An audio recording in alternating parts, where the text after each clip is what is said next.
ensemble pour condamner le terrorisme.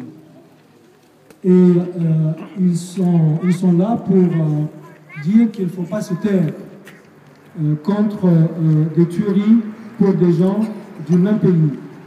Ce sont des terroristes et qu'il faut condamner. Nous condamnons ce que l'État de la Libye a fait, car c'est une attaque contre les droits de l'homme. Je vais résumer tout simplement 4 demandes qu'il a faites à la fin.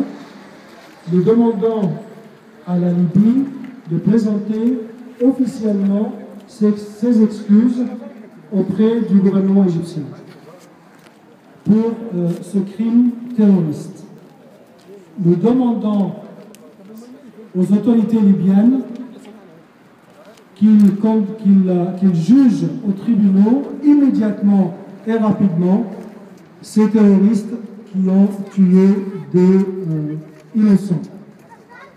La troisième chose, nous demandons également au ministère des Affaires étrangères égyptien des excuses parce que le porte-parole des Affaires étrangères égyptien a dit des bêtises.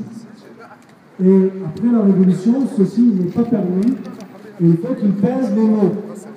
Parce que prétendre que ce n'était pas une tuerie pour des raisons du fait qu'ils sont chrétiens, c'est lamentable et c'est honteux. Donc personnellement, je condamne ces déclarations de la part du ministère des Affaires étrangères, de la part du porte-parole officiel, M. Abdelhati. Je serai à sa place, je démissionnerai. Donc d'ici en France, nous demandons la démission de M. Abdelhati pour les erreurs graves qu'il a commises en prétendant que ce n'était pas un crime sur une base de foi et de religion. La 4e chose, nous demandons à la communauté internationale de faire en sorte pour que les États ne soient pas les places qui rassemblent les islamistes extrémistes.